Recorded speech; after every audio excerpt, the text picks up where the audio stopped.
1장 24절에서 26절 중심으로 올바른 교육이라는 말씀으로 우리 하나님 말씀을 받도록 하겠습니다.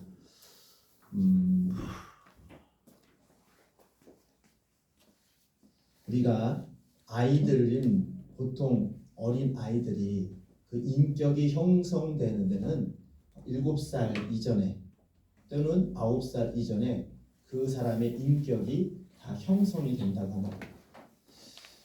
우리가 3살 버릇 여든 간다라는 그런 속담이 있듯이 어린 아이 때, 커서는 좀 그런데 어린 아이 때 어떠한 환경에서 크냐에 따라서 어떤 교육을 받느냐에 따라서 그 사람의 인생이 또 그 사람의 인격이 형성이 된다는 것입니다. 아무것도 모르는 상황 속에서 처음 듣고 처음 배우는 것이 그 사람에게 굉장한 영향력을 행사한다는 거예요. 그러니까 한글도 모르고 소위 말하면 우리가 최소한의 생활하는데 필요한 그런 모든 습관들이 학교 되게 보통 학교 들어가기 전에 유치원이나 어린이집 다닐 때에 배우지 않습니까? 그때에 배운 교육이 평생을 좌우한다는 것이죠. 어떠한 교육을 받느냐, 어떠한 선생님을 만나느냐, 또 부모님께 어떤 교육을 받느냐에 따라서 그 사람이 인격이 형성이 된다는 것입니다. 그래서 어린 아이 때는 무조건 큰 사랑을 받은 아이가, 그러니까 부모님의 사랑을 듬뿍 받고 선생님께 사랑을 듬뿍 받고 큰 아이가 건전한 인격자로서 이 사회세역 구성원이 될 확률이 높다는 것입니다.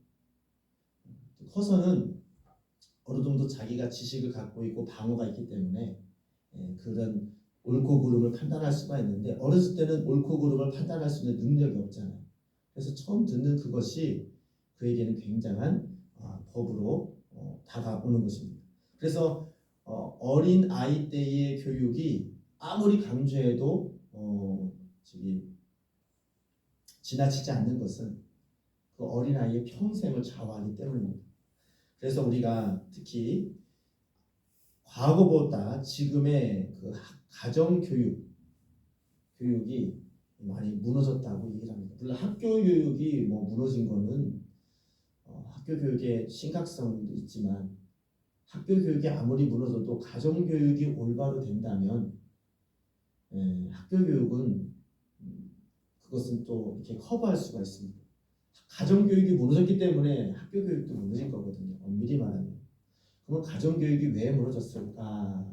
이렇게 한번 여러 가지로 이렇게 분석해 보면 우리가 흔히 말하는 밥상머리 교육이라고 합니다. 밥상머리 교육. 밥상머리 교육 다 아시죠? 이게 식사 교육이라고 합니다. 식사 교육. 어떤 가정이든지 아이들에게 밥을 먹여야 되잖아요.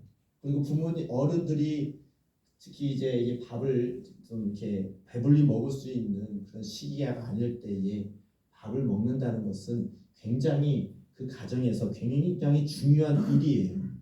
그래서 식사라고 하는 것은 밥 먹는 일이라는 뜻이거든요. 한자라는 식사. 또 식구, 뭡니까? 밥을 같이 먹는 사람들이라는 뜻입니다. 그러니까 밥을 같이 먹고 밥을 같이 먹는 일을 하는 사람들이 다 가정이라고도 하고 식구라고도 하고 이렇게 얘기를 합니다. 그만큼 같이 밥을 먹느냐에 따라서, 어떻게 먹느냐에 따라서 그 사람의 이 인격 형성이라든가 그런 관계를 볼 수가 있다는 것입니다. 우리가 흔히들 얘기하잖아요. 밥을 몇 번 먹으면 그 사람하고 친해진다라는 말도 있습니다. 직장 생활에서나 대인 관계에서도 밥을 같이 먹으면 친해진다라는 말이 있는데, 그만큼 이 밥을 먹는다는 것은 우리의 근본적인 욕구를 해소하기 위한 그런 행위잖아요. 배고프니까 먹어야 되잖아요. 근데 그런 먹는 그 예절을 따라서, 어떻게 예절을 하느냐에 따라서 그 사람이 그 다른 것도 이렇게 인격이 형성하는데 큰 영향력을 미친다는 것입니다. 그래서 가정교육이 무너진 것은 밥상머리 교육이 무너졌기 때문에 그렇다라는 그런 말이 나오고 있습니다. 옛날에는 어른들, 대가족이죠. 그래서 할머니, 할아버지, 아버지, 어머니, 자녀들까지 이렇게 한데 어울러서 식사를 하는 경우가 참 많았습니다. 바쁘기도 하지만 그래도 그 밥 먹는 것을 일이라고 생각, 식사의 말거든요. 일입니다. 그러니까 같이 한데 모여서 식사를 했습니다. 그래서 우리가 흔히 저희가 어렸을 때도 교육을 받는 것이 어른들이 먼저 수저를 들면 아이들이 먹을 것을 먹고 또 맛있는 반찬이 또 있으면 어른들이 먼저 드시도록 하시고 그리고 어른들이 식사 마치기 전에는 자리에서 일어나면 안 되는 이런 교육들이 저는 배웠습니다. 근데 오늘날에 우리 아이들 보게 되면 그런 예절이나 그런 교육이 전혀 없습니다. 그런 개념도 없어요. 부모님을 먼저 식사를 이렇게 양보해야 되는지 맛있는 거 있으면 자기가 먼저 먹어야 돼. 그리고 또 이렇게 어른들이 먼저 일어나기 전에는 일어나면 안 되거든요. 근데 그런 거 없어요. 바쁘면 그냥 밥 먹어서 딱 일어나요. 이런 것들이 밥상머리 교육이 이제 없어진 그 결과입니다. 이제 그것이 아무것도 아닌 것 같은데 부모님을 존중하고 어른들을 공경한다는 이제 그러한 무의식 속에 그런 개념들을 심어주는 건데 세상이 바쁘다 보니까 어느 순간부터 아이들이 학교 가야 되죠. 부모님도 직장 가야 되죠. 시간대가 달라지다 보니까 온 가족이 모여서 식사를 하는 시간들이 없어졌어요. 어느 순간부터 온 가족이 모여서 참 가장 올바른 가정 밥상머리 교육은 뭐냐면 모두 다 둘러 모아 앉아가지고 식사기도 하고 대표 기도를 누군가 하고 같이 어른이 같이 밥 먹고 다 같이 밥 먹은 다음에 다 같이 밥 먹으면서 이런저런 얘기하죠. 보통 밥상머리 교육은 그겁니다. 다른 게 아니에요. 밥을 먹으면서 그날에 있을 중요한 일들을 한두 마디 건너는 거예요. 오늘 학교에서 무슨 행사가 있다. 내가 좀 이런 일을 하려고 하는데 어른들도 우리 같이 가정 대소사를 이야기하는 겁니다. 딱히 우리가 자녀들을 교육할 때 불러 모아가 너 이리 와. 너 이러면 안 돼. 이러면 안 돼. 이렇게 가르쳐 주기보다는 밥을 먹을 때 자연스럽게 얘기할 때에 아이들도 스스럼 없이 부모님의 말을 잘 듣는 것입니다. 아, 이럴 땐 이렇게 하는 거구나. 어른들이 말하는 것이라든가 그런 모든 일들을 그냥 은연중에 배우는 것이 밥상머리 교육이라고 합니다. 근데 이것이 7살, 9살 그때까지 그렇게 잘 이루어지면 아이들이 부모님에 대한 그 가르침에 대해서 잘 습득하고 있기 때문에 그래서 평생 그 교육을 떠나지 않는다는 겁니다. 그것이 잘 유지되다가 이 현대 사회에서 굉장히 그 빠른 그런 스케줄 때문에 서로가 밥 먹는 시간이 달라요. 아이들 먹는 밥 먹는 시간 틀리고 아버지 밥 먹는 시간 달리고 엄마만 밥 먹는 시간 달리고 이렇게 하니까 밥상머리 교육이 언제부터 없어졌어요. 제가 제 친한 친구가 있는데 그 가정이 한편으로는 제가 이걸 참 저도 이 마음속에 한번 제가 말씀드리는지 안 드리는지 모르겠는데 이거 참 부럽다라는 생각이 들어요. 한 달에 한 번은 온 가족이 모여서 저녁 식사를 한다. 아무리 바빠도 출가를 했어도 거기도 3남매거든요. 다 이렇게 떨어져 살아요. 이렇게 떨어져 살고 차 타고 한 30분 40분 가는 거리에 살아요. 그래도 한 달에 한 번은 모여가지고 온 가족이 모여서 식사를 합니다. 그리고 한 달에 있을 얘기를 다 이야기를 합니다. 지금도 그걸 하고 있어요. 그거를 제 친구니까요, 제 또래니까요. 손자 다 모여가지고 모이면 대가족이겠죠. 한 20명, 30명이 되죠. 한 곳에 모여가지고 식사를 합니다. 그리고 한 달 동안 있었던 거를 다 이야기하고 그 다음에 이렇게 고민도 얘기하고 이런 전통이 있더라고요. 저건 참 좋은 전통이다. 근데 그 가정의 아이들 보게 되면 할머니, 할아버지를 굉장히 좀 우러러 봐요. 존경하고 좀 어려워합니다. 이렇게 되고 또 이 윗사람을 존경하는 그런 분위기가 되는 가정이었어요. 저게 참 전통이라는 것이 저렇게 모여서 한다는 것이 참 만들기는 그렇게 하기까지는 어렵겠죠. 정말 참 보기 좋다 이런 생각을 한 적이 있습니다. 그만큼 중요한 거거든요. 자, 오늘 말씀을 보게 되면 모세가 나옵니다.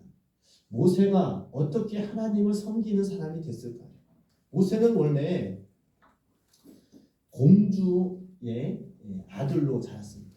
이 공주는 이방인이죠. 공주는 하나님을 모르는 사람입니다.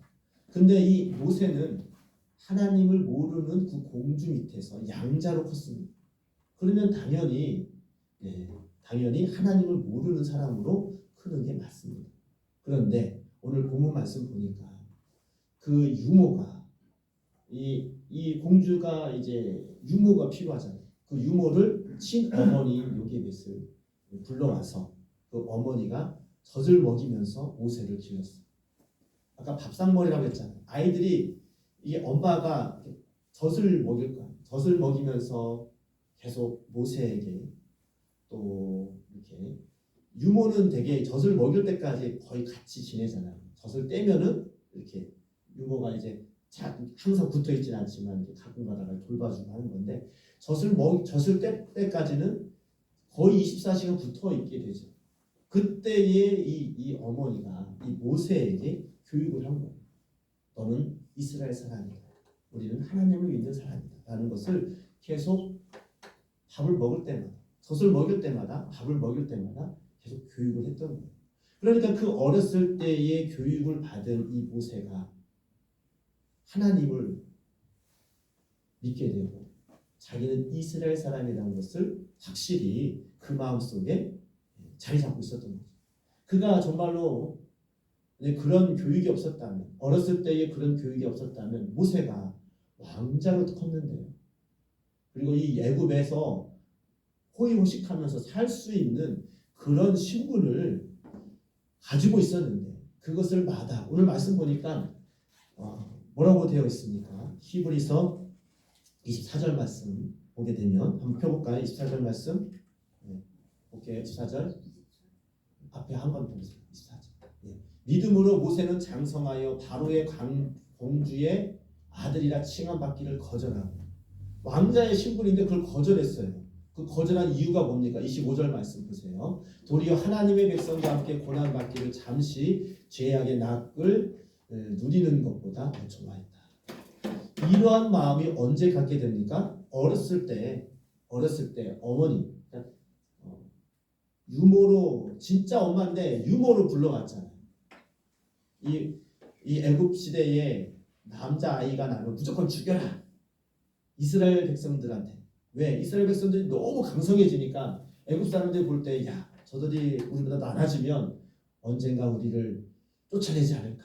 이런 두려움감에서 바로가 명령을 내리지 않습니까? 남자아이를 낳으면 다 죽여버려라. 그래서 이 모세의 부모님들이 몰래 죽여야 되는데 차마 죽이지 못하고 몰래 숨겨 기르다가 결국은 몰래 나일 강가에 이렇게 갈대 상자에 어린아이가 죽지 않도록 이렇게 싸매가지고 띄워보내지 않습니까? 그 띄워가는 모세를 애굽 공주가 목욕을 하다가 그 아이를 발견해서 건져서 너무 늠름하고 잘생기고 정말로 이 사랑스러우니까 자기 자녀로 양자로 삼아서 키우고 아닙니까? 그래서 이 아이를 키울 사람을 찾다가 그때 옆에 있는 그 누나인 미리암이 유모를 제가 데려오겠습니다. 해가지고 진짜 친어머니를 데리고 와서 유모로 크게 하지 않습니다.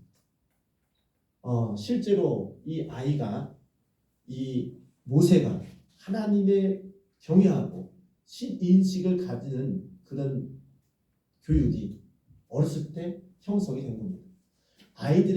우리 아이들에게 무엇을 교육을 시켜야 될까요? 이 요게벳이 모세에게 무엇을 가르쳐줬을까요? 무엇을 가르쳐줬기에 이 모세가 이 세상에 있는 그런 모든 것을 다 가질 수 있는 왕자의 신분을 거절하고 하나님의 그런 백성으로서 살아가는 그 길을 선택했을까요? 분명히 이 어머니는 이 유모죠. 유모의 신분으로 어머니는 모세에게 밥상머리 교육처럼 밥을 먹을 때마다 젖을 먹일 때는 뭐 거의 둘밖에 없잖아요. 유모는. 그러니까 자기가 교육하고 싶은 것을 교육할 수가 있을 겁니다. 하나님의 이야기든지 하나님 말씀대로 살아야 된다든지 그리고 하나님 뜻대로 살아야 된다든지 이것을 계속 일러 주었을 것입니다. 근데 그이는 그래서 점점 크면서부터 유모의 영향력은 없어지죠. 유모가 계속 따라다니는 건 아니잖아요. 젖을 먹일 때는 항상 같이 있지만 어느 정도 자라면은 이제 그 애굽의 그런 교육을 받을 거 아닙니까? 왕자의 교육을 받을 거 아닙니까? 근데 아무리 그때는 교육을 받아도 이미 그 마음속에 하나님을 인식하고 하나님 말씀대로 살아야 한다는 그런 마음을 가지고 있었기 때문에 그가 장성하서도 그 마음을 변치 않고 결국은 하나님의 종의 길을 선택한 모세를 볼 수가 있습니다. 우리가 우리 자녀들을 어떻게 양육을 시켜야 될까요? 우리는 가장 중요한 거는 우리 아이가 어떤 좋은 취직에, 좋은 직장에 가고 좋은 학교에 가고 좋은 것을 취하는 것도 중요하지만 우리 아이에게 꼭 가르쳐야 될 것은 무엇이냐? 이 요기벳처럼 모세에게 하나님이 계심을 또 하나님이 만복의 근원이시고 하나님께서 이 우리 모든 것을 주관하신다는 것을 인식시켜주는 것이 가장 중요한 줄 믿습니다. 올바른 교육이 무엇입니까? 올바른 교육이 좀 더 남들보다 더 많은 지식을 갖게 하는 것, 남들보다 더 많이 갖고 더 그런 능력을 키우는 것이 올바른 교육이 아니라 하나님을 인식하게 만드는 것. 하나님은 계시구나. 하나님은 이러하신 분이구나. 이걸 인지시켜주는 것이 가장 올바른 교육인 것입니다. 그가 하나님을 만약에 잘 알고 하나님을 잘 섬긴다면 부모님도 당연히 잘 섬길 겁니다. 왜? 하나님 말씀에 보면 부모님을 공경하는 말씀이 있거든요. 하나님 다음으로 섬길 자가 부모님이기 때문입니다. 우리가 그래서 항상 어디를 가든지 간에 무엇을 하든지 우선순위 해야 될 게 무엇이냐. 너 공부 많이 해야 돼. 너 열심히 너 하고 싶은 너 어떤 노력을 해야 돼. 이런 것도 중요하지만 항상 하나님이 지켜보고 계셔. 하나님은 살아계셔. 하나님께서는 우리의 생사호흡을 주관하시고 지금도 우리를 지켜보고 계시고 우리를 사랑하시고 우리가 예수님의 그리스도의 이름으로 우리가 제사함 받았다는 것을 우리가 늘 기억하면서 살아가야 된다는 것을 우리를 인지시켜줘야 됩니다. 이것이 올바른 교육입니다. 모세가 이 부모님으로부터 무엇을 배웠겠습니까? 그가 세상 지식을 부모님으로부터 배우진 않았을 겁니다. 그가 세상의 그런 모든 학문, 성경에 보면 모세는 세상에 있는 모든 학문을 능통했다고 했어요. 그러니까 어떤 사람들보다 지식이 뛰어나고 어떤 사람들보다 능력이 출중한 사람이었어요. 근데 그 능력은 나중에 커서 배웠지만 그것이 그 모세의 그 인생을 좌지우지하는 그런 기준이 되지 못했어요. 그의 기준은 무엇이냐? 어렸을 때에 어머니로부터 배운 하나님을 인지하는 그 신앙 교육이 그 인생의 결정적인 기준이 되었던 것입니다.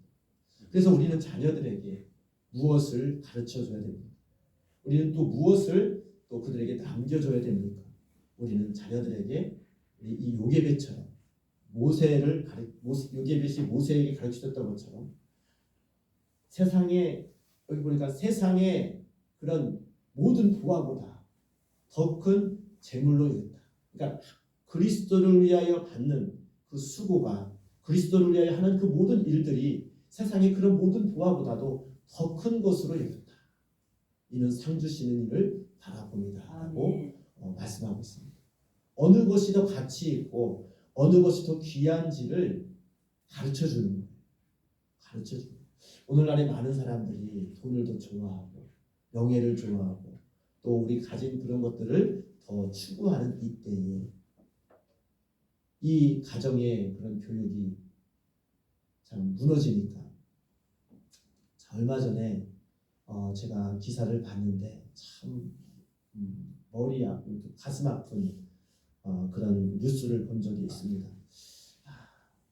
제가 보면서 참 그 아버지의 그 아들이다라는 그런 생각했어요. 13살 되는 아이가 있었는데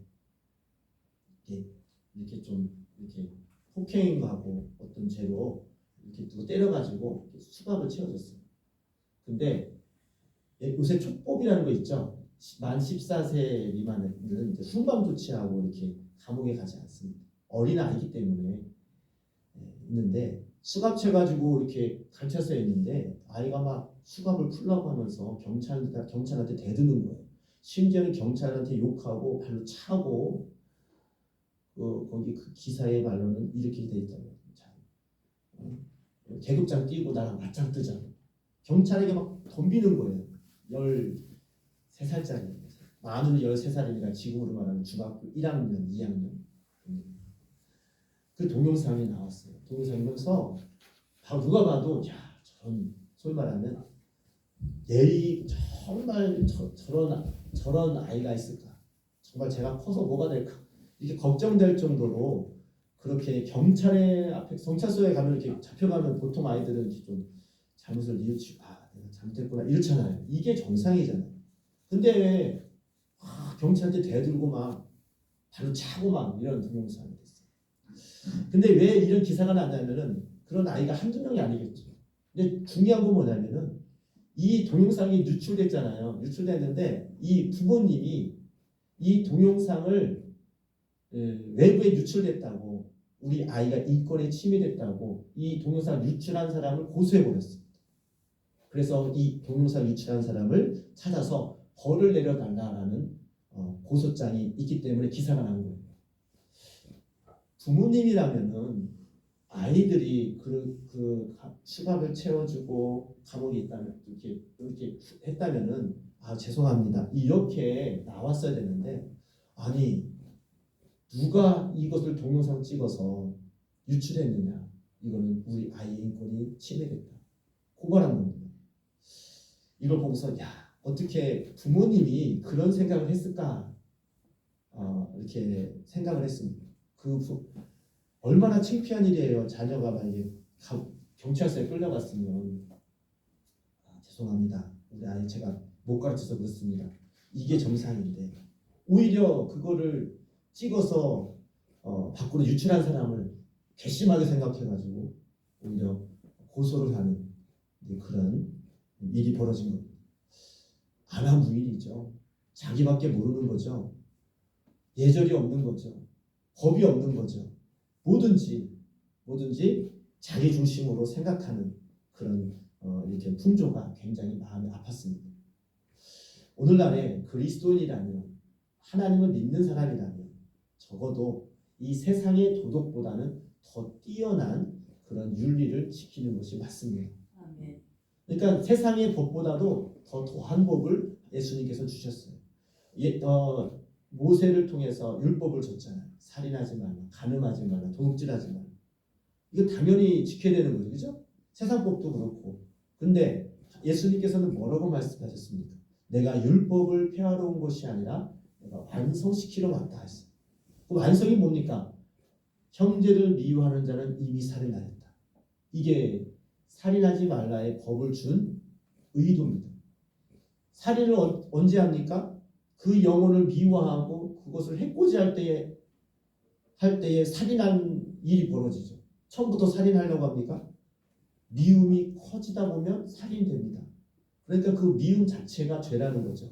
그러니까 율법의 완성은 그 마음속에 있는 그 마음까지도 다스릴 수 있는 그 죄를 예수님은 말씀하시는 거예요. 세상 법보다 더 높은 그런 엄격한 그런 규제를 하는 거 아닙니까?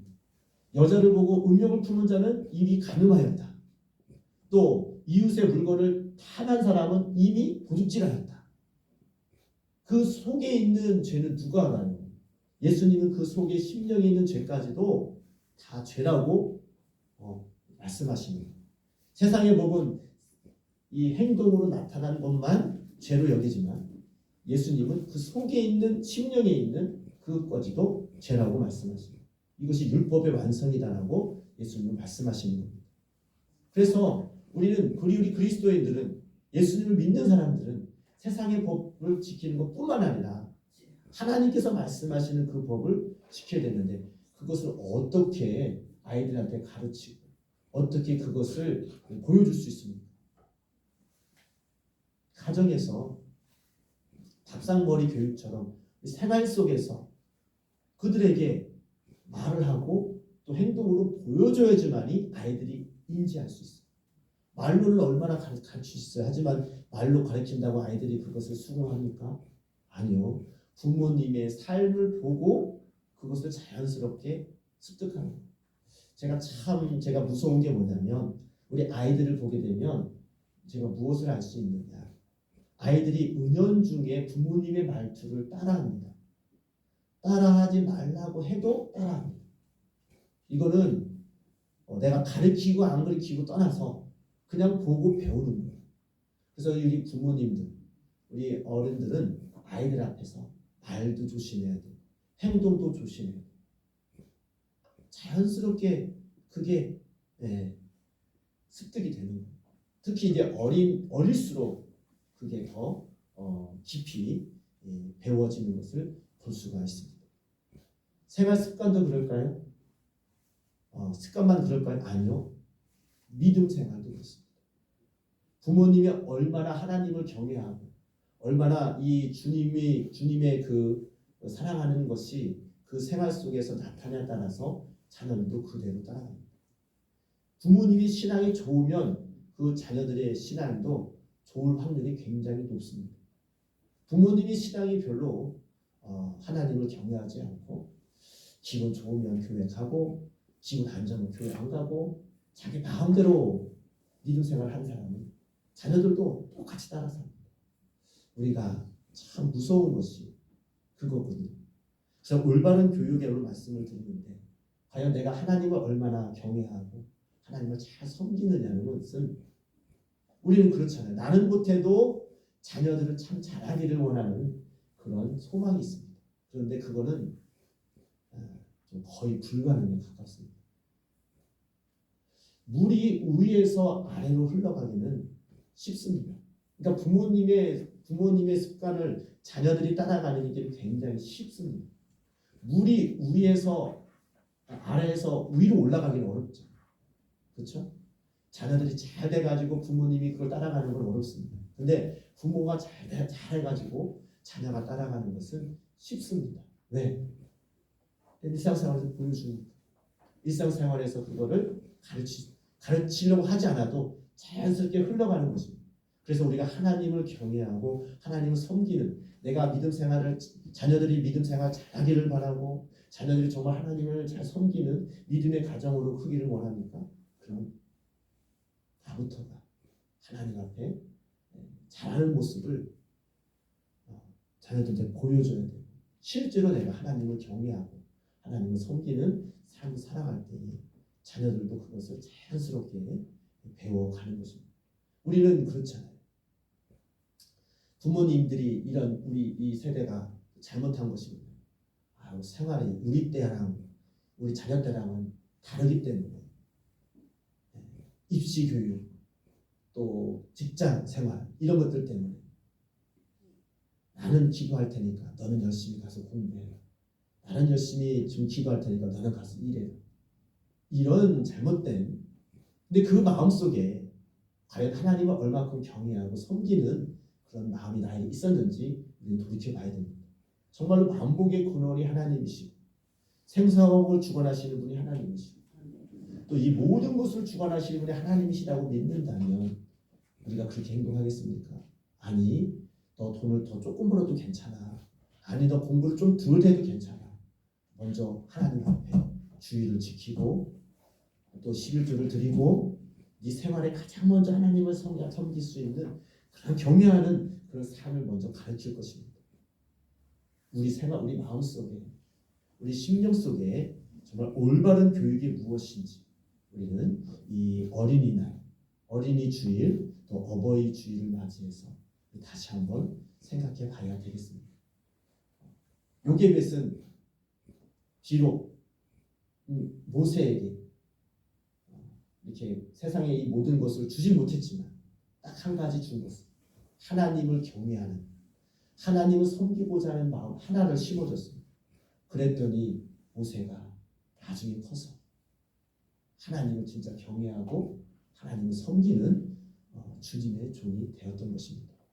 우리가 자녀들에게도 먹을 것을 주고 먹은 것을 가르쳐 주기보다는 우리가 먼저 해야 할 것은 하나님을 경외하는, 하나님을 섬기는 그러한 마음을 물려주고 또 가르칠 때에 그가 장성해서 나중에 그가 많이 배우고 더 나은 삶을 사는 것은 그의 노력 여하에 따라서 바뀔 수가 있죠. 하지만 믿음을 갖고 있는 것은 그 믿음이 온전히 주님을 만나고 주님을 경외한 삶을 살았다면, 그런 경험이 있다면, 그가 믿음을 떠나지 않고 살아간다면 만복의 근원이신 하나님을 통하여서 공급되어지는 은혜와 지혜와 사랑으로 이 세상을 살아가는 정말로 훌륭한 사람으로, 또 주의 일꾼으로